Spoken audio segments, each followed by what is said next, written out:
Hello students, my name is Vikas Kumar और आप देख रहे हैं अपना YouTube channel Adhyayan the effort. इस पर जो है जेएसएससी जेई का जो जनरल इंजीनियरिंग पेपर है उसका वीडियो लेक्चर जो है कंटिन्यूएशन में है। सर्किट लॉ का जो है आपका जो पहला टॉपिक था बेसिक कॉन्सेप्ट वो कवर अप हो गया पूरा। अब जो है दूसरा topic circuit law. Circuit law का आज हम लोग लास्ट जो टॉपिक है उसको कवर अप करेंगे, दैट इज सुपर मेश और सुपर नोड क्या होता है। छोटा सा टॉपिक है, देख लेंगे इसको। Super mesh and super node क्या होता है इस चीज को देख लेंगे। ठीक है, इस पर बेस्ड कुछ न्यूमेरिकल प्रॉब्लम आपसे पूछे जा सकते हैं। ठीक है, तो सुपर मेश और सुपर नोड के प्रॉब्लम को देखेंगे। जो लोग नए हैं चैनल पर सब्सक्राइब करेंगे और लाइक करेंगे, शेयर करेंगे। ठीक है, चलिए तो सबसे पहले वन बाय वन करके देखते हैं, दैट इज सुपर मेश। सबसे पहले जब सुपर मेश को देखें तो सुपर मेश क्या बोलता है। देखिए, मेश एनालिसिस हम लोग एक पढ़े हैं। अगर दो मेसेस के बीच में कोई करंट सोर्स आ जाए then this is the problem of the super mesh. When a current source when a current source exists between two meshes, then this is the problem of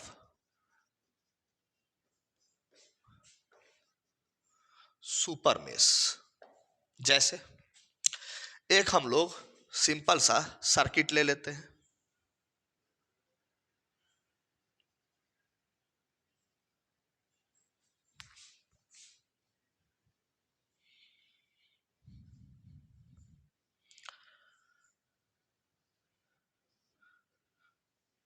ऐसा एक सर्किट ले लिए।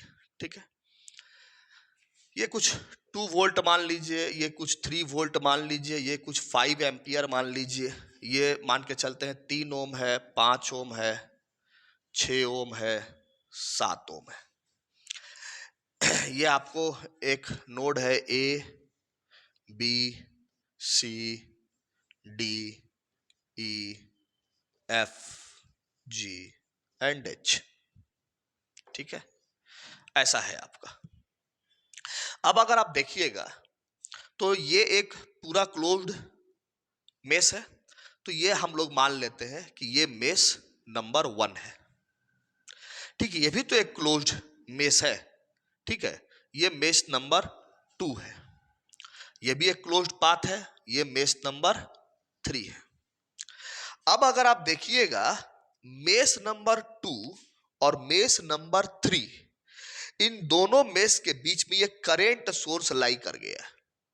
अगर ऐसा हो जाएगा तब हम लोग बोलेंगे कि ये जो प्रॉब्लम आया है ये सुपर मेश का प्रॉब्लम है। ठीक है, जब दो मेश के बीच में कोई करंट सोर्स लाई कर जाता है, एग्जिस्ट कर जाता है तो उसको हम लोग क्या बोलते हैं, सुपर मेश का प्रॉब्लम है। इस तरह के क्वेश्चन को बनाने के लिए क्या करेंगे, देखिए इसमें सर्कुलेटिंग करंट अगर हम लोग दौड़ा ले, ठीक है, लाइक I1 ले लिए। ठीक है, इसमें भी हम लोग एक सर्कुलेटिंग करंट अगर दौड़ा ले लाइक I2 ले लिए, और इसमें भी एक सर्कुलेटिंग करंट दौड़ा ले लाइक I3 ले लिए। ठीक है, तो ये I1 I2 I3 तीन सर्कुलेटिंग करंट हो गया। अब हम लोग को इसमें A B ji H A, इसमें हम लोगों को मेश का इक्वेशन लिखने में due to this circulating current कहीं से कहीं तक कोई प्रॉब्लम नहीं आने वाला है। ठीक है, जब ये दौड़ेगा तो इधर प्लस होगा, इधर माइनस होगा, यहाँ प्लस होगा, यहाँ माइनस होगा। जब ये दौड़ेगा तो यहाँ प्लस, यहाँ माइनस, यहाँ प्लस, यहाँ माइनस। जब ये दौड़ेगा तो यहाँ प्लस, यहाँ माइनस, ऐसे होगा। ठीक है, तो आपका ये जो मेश है A B ji H A, इसमें आपको इक्वेशन लिखने में कहीं कोई समस्या नहीं आने वाला। आप देख सकते हो, आराम से आप लिख दोगे 3I1, यहां वोल्टेज ड्रॉप होगा। ठीक है, I1 है तो 3I1 हो गया। इधर से चल रहे ए से बी तो प्लस मिला, प्लस लिखेंगे। ठीक है, फिर बी से जी जाएंगे तो हमारा कितना हो जाएगा, +7I1 - I2। देखिए ये सब हम बताए हुए हैं मेश एनालिसिस में, आप वहां जाके देख सकते हैं। ठीक है, उस वीडियो में आप जाके देख सकते हैं। तो ये हो जाएगा 7i1 माइनस i2। जी से एच में कोई एलिमेंट नहीं है तो इसका 0। एच से ए में कितना बैटरी है तो 2 वोल्ट का, तो एच से ए जाते वक्त ये नेगेटिव साइन मिल रहा है तो -2 ऐसे हो गया। -2 इज इक्वल टू 0। थोड़ा रीअरेंज कर लेंगे तो 3 और 7 कितना हो जाएगा, 10i1 minus 7i2 is equal to 2। Equation number 1।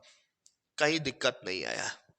अब अगर कोई बंदा इसमें लिखना चाहेगा B C F G B में, तो बी से सी जब वो लिखेगा तो आसानी से लिख देगा, कोई दिक्कत नहीं। करंट कितना है तो I2 है तो 5i2 हो जाएगा।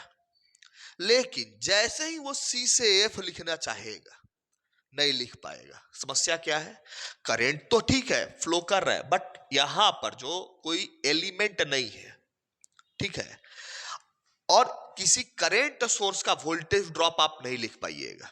इस करंट सोर्स में अगर कोई ऐसा रेसिस्टेंस लगा भी देते, अगर कोई ऐसा रेसिस्टेंस लगा भी देते तब भी ये सुपर मेष का ही प्रॉब्लम रहता। क्यों? क्योंकि आप यहां ड्रॉप फिर भी लिख लेते, इस रेसिस्टेंस में ड्रॉप आप फिर भी लिख लेते, लेकिन इस करंट सोर्स में आप वोल्टेज ड्रॉप नहीं लिख पाते।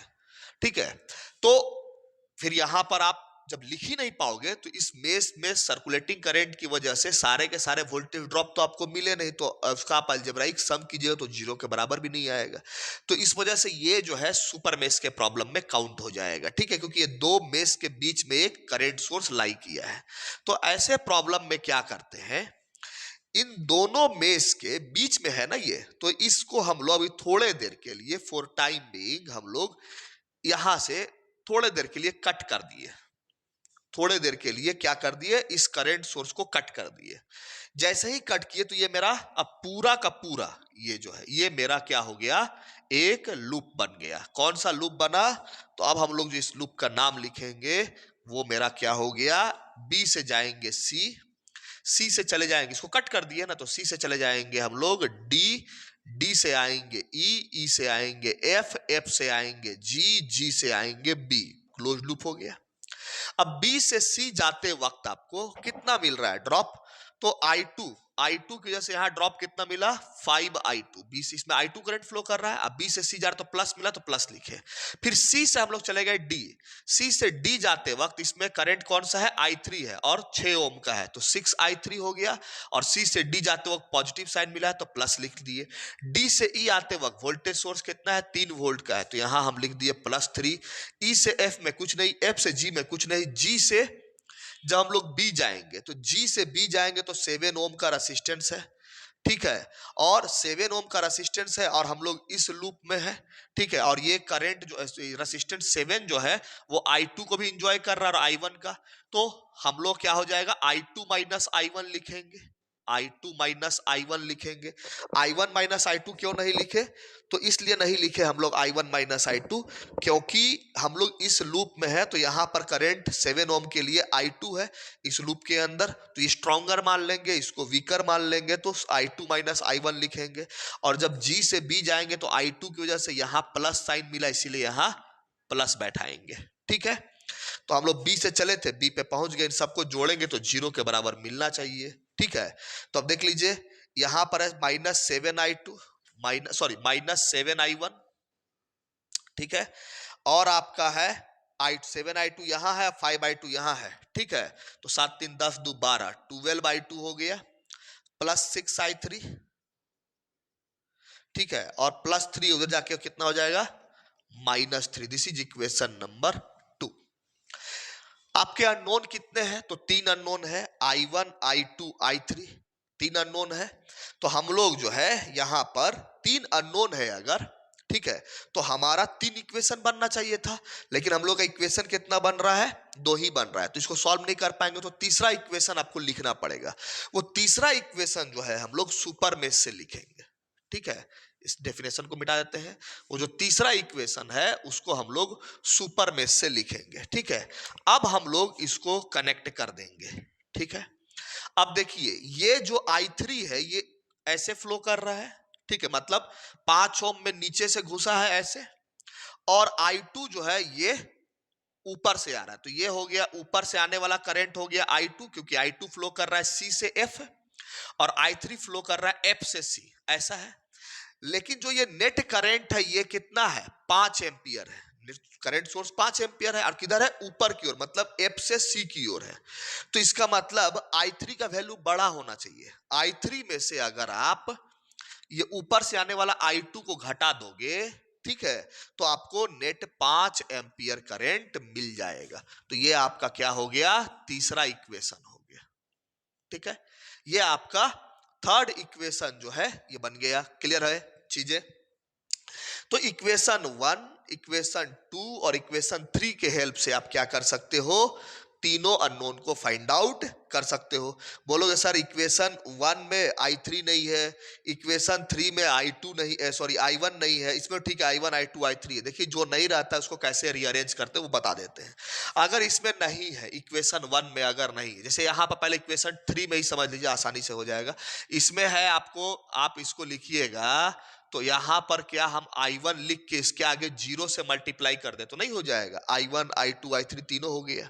ठीक है, उसी तरह से आप जब इसमें है इक्वेशन नंबर 1, इक्वेशन नंबर 1 में क्या नहीं है, I3 नहीं है, तो 10I1 प्लस माइनस यहां पर कितना है 7I2, और यहां पर I3 नहीं है तो यहां पर प्लस 0I3 करके इज इक्वल टू 2 लिख दीजिए। ये इक्वेशन नंबर 1 आ गया। और इक्वेशन नंबर 3 में तो इक्वेशन नंबर 2 में आपको तो सारा चीज दिया ही हुआ है, -7I1, ठीक है, plus 12I2 plus 6I3 is equal to -3। Equation number 2 है ये। देखिए सब में आ गया।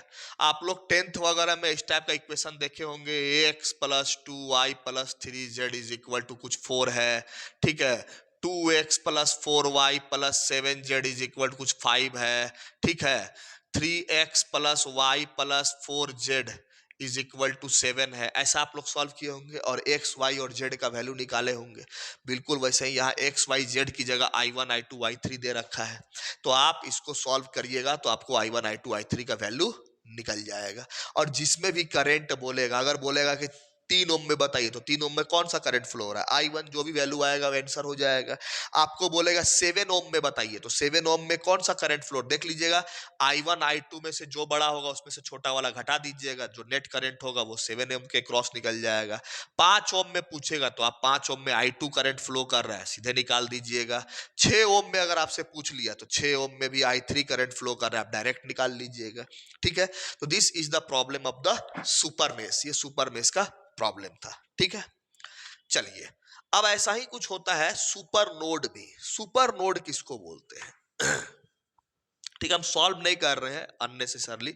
मेरा मकसद क्या था कि आप थोड़ा सा सुपर मेश का समस्या को समझ लीजिए। ठीक है, और कुछ एमसीक्यू जो आप बनाइएगा तो उसमें आपको इस तरह का प्रॉब्लम देखने को मिलेगा। ठीक, अब हम लोग देखेंगे सुपर नोड।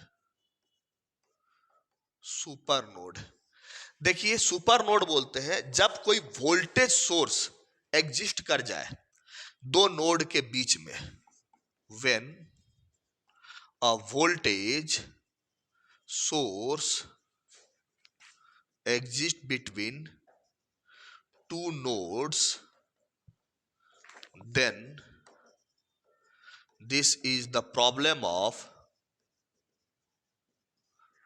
Super node.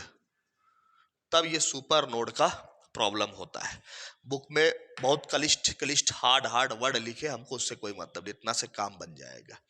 जैसे एग्जाम्पल के तौर पे देख ले, ये कुछ मेरा एक वी मतलब बैटरी है, ये एक रेसिस्टेंस है, यहाँ एक रेसिस्टेंस है, यहाँ एक बैटरी लगा देते हैं, यहाँ एक रेसिस्टेंस लगा देते हैं, ठीक है, और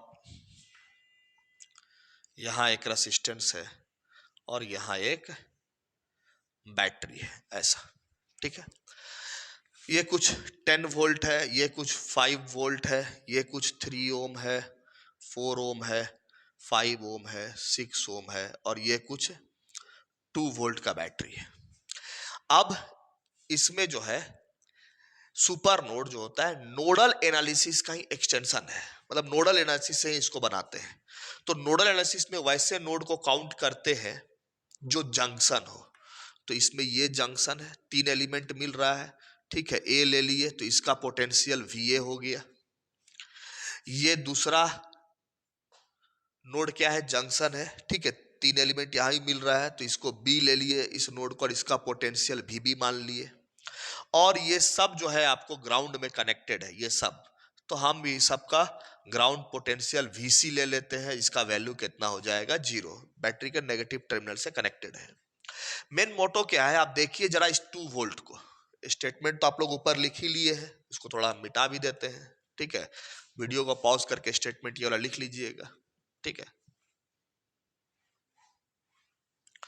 आप जरा इस 2 वोल्ट के बैटरी को देखिए, ये जो 2 वोल्ट का बैटरी है ये नोड ए और नोड बी के बीच में लाई कर रहा है, नोड ए और नोड बी के बीच में लाई कर रहा है, तो हम क्या लिखे, when any voltage source exist between 2 nodes, 2 node के बीच में अगर एग्जिस्ट करेगा तो ये सुपर नोड का प्रॉब्लम हो जाएगा, ठीक है।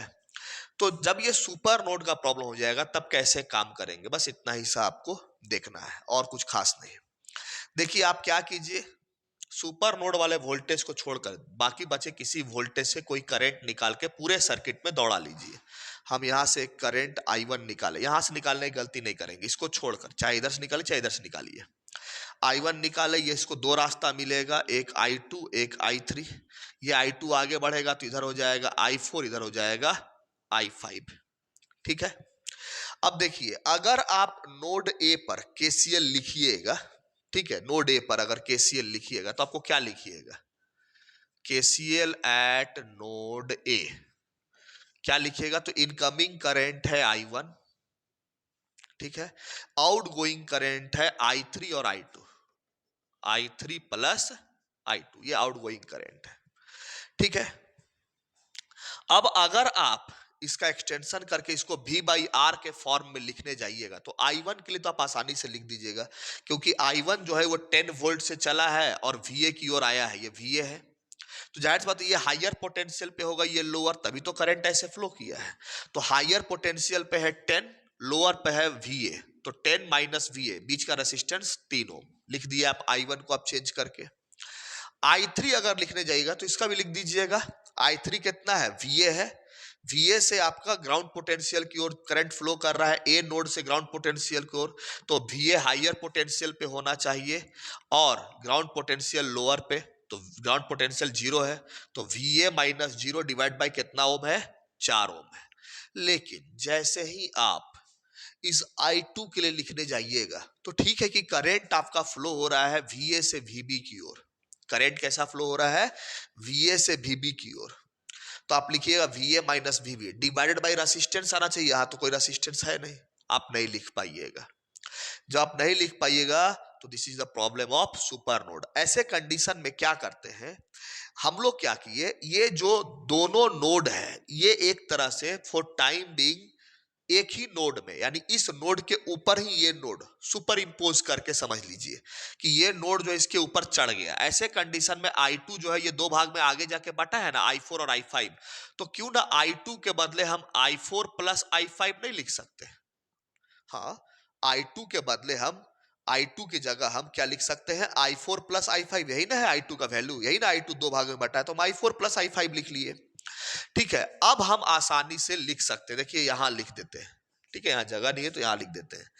अब आपका कितना है, 10 minus VA, 10 minus VA by 3, ये कितना हो गया, VA माइनस 0 बाई 4, और I4 को आप क्या लिख सकते हैं, तो I4 फ्लो कर रहा है VB से 5 वोल्ट की ओर, तो ये हायर पोटेंशियल पे हो गया VB, अब 5 वोल्ट लोअर पोटेंशियल पे, तो VB माइनस 5 डिवाइड बाई 6, और I5 किधर फ्लो कर रहा है, नीचे, तो VB से ग्राउंड पोटेंशियल की ओर, तो VB minus 0, VB minus 0 divide by 5। अब जो है आप इस इक्वेशन को थोड़ा सॉल्व कर लीजिए तो ये VA VB के फॉर्म में इक्वेशन बन जाएगा, ठीक है, हम कर देते हैं। अगर यहां पर आप देखिएगा तो ये हो जाएगा 4 पचे 20 हो गया, 6 दूनी 12, 120, ठीक है, 120 और 100, यहां पर एलसीएम आएगा 120, नीचे 3 है, काटिएगा तो 60 बचेगा, 60 इससे गुणा कर लीजिएगा, तो ये हो गया 600, 60 गुने 10 माइनस 60 VA, इधर का तो कहानी हो गया, इधर का कहानी कर लेते हैं हम लोग। तो ये आप एलसीएम लिए थे तो 120 आया था, तो 6 पचे 30, ये हो जाएगा 30 VA, ठीक है, प्लस ये कितना हो जाएगा 4 पचे 20, तो ये हो जाएगा 20 VB माइनस 20 पचे 100, ठीक है। और ये हो जाएगा आपका 6 चौके 24, 24 VB, इतना आएगा, ठीक है। अब थोड़ा सा अरेंज कर लीजिए, ये -60 उधर चला जाएगा तो +60 हो जाएगा, तो 60 VA और ये 90 VA हो जाएगा, और तो कहीं VA है नहीं, तो ये हो जाएगा आपका 90 VA, ठीक है। ये 90 VA हो गया। इधर जाके यहाँ 20 VB और +24 है, तो ये हो गया 44 VB, ठीक है। और ये -100 उठ के इधर आ गया तो +100 हो जाएगा, तो 700 हो जाएगा, ठीक है। ये इक्वेशन नंबर 1 बन गया। ये आपका इक्वेशन आया 90 VA plus 44 VB is equal to 700 VA। But यहाँ दो अननोन है, VA VB। इक्वेशन अभी तक आप एक ही बनाए हो, सॉल्व नहीं कर पाओगे, एक और इक्वेशन बनाना पड़ेगा। तो एक और इक्वेशन जो है हम लोग इस सुपर नोड का बनाएंगे, ठीक है। देखिए कैसे बनाएंगे, हम यहाँ मिटा देते हैं इस चीज को हम मिटा देते हैं, काम हो गया, ठीक है। तो ये जो दोनों नोड है, ठीक है, यहां का नोड का वोल्टेज कितना है VA और यहां के नोड का वोल्टेज VB है। आप करंट कैसे माने हो कि VA से VB की ओर जा रहा है, तो इसका मतलब VA हायर पोटेंशियल पर होगा और VB लोअर पोटेंशियल पे होगा, तो हायर में से लोअर घटाइएगा, तो ये जो पोटेंशियल डिफरेंस है यही किसके बराबर होगा, 2 वोल्ट के बराबर होगा। तो VA minus VB is equal to 2, ये आप क्या बोल लिए, इक्वेशन नंबर 2। अब देखिए दो अननोन दो इक्वेशन बन गया, आप आसानी से सॉल्व कर लीजिए दो अननोन दो इक्वेशन को। जो भी आपका VA और VB का वैल्यू आएगा, आप किसी भी ब्रांच में करंट निकाल पाइएगा। लाइक आपसे कोई पूछेगा कि I1 में करंट मतलब 3 ओम में करंट बताओ, ठीक है, तो 3 ओम में आप करंट बताइएगा तो कितना होगा I1, और I1 का वैल्यू आप कितना लिखे हैं 10 माइनस VA डिवाइड बाई 3। तो जो भी VA का वैल्यू आएगा यहाँ पुट कर देना, आंसर हो जाएगा। 10 माइनस VA का जो भी वैल्यू आएगा सॉल्व करके पुट कर देना। अगर कोई आपसे पूछा कि 4 ओम में बताओ 4 ओम में कितना हो रहा है, तो भाई 4 ओम में कौन सा करंट है, I3 है, तो I3 का वैल्यू VA माइनस 0/4 आप निकाल के रखे हो, तो VA का वैल्यू आप पुट कर देना जो भी यहां से आएगा। कोई आपसे पूछेगा 5 ओम में, तो VB माइनस 0/5 VB का जो भी वैल्यू आएगा पुट कर देना। आपसे कोई पूछेगा 6 ओम में, 6 ओम में कोई पूछ लिया, तो 6 ओम में आपका I4 करंट फ्लो हो रहा है, I4 का वैल्यू कितना है VB minus 5, VB minus 5 divide by 6, VB का वैल्यू निकाल के पुट कर दीजिए, ठीक है। तो इस तरह से ये क्या था, सुपर नोड का प्रॉब्लम था, ठीक है। तो आपका सर्किट लॉ में जितने भी टॉपिक्स थे वो हर टॉपिक को कवर अप कर लिए, डीसी सर्किट के लिए जितना भी था जो इंपॉर्टेंट लगा लगभग ऑलमोस्ट सारा हम कवर कर लिए हैं, ठीक है। अब इनके एमसीक्यूज के जो प्रॉब्लम होंगे वो हम लोग नेक्स्ट वीडियो लेक्चर में देखेंगे, ठीक है। अगर एक या दो जो भी पार्ट बनाना पड़े देखते हैं, जितना हो सके उतना क्वेश्चन को कवर अप करेंगे, ठीक है। तो आज के वीडियो लेक्चर में इतना ही, तब तक के लिए थैंक यू वेरी मच।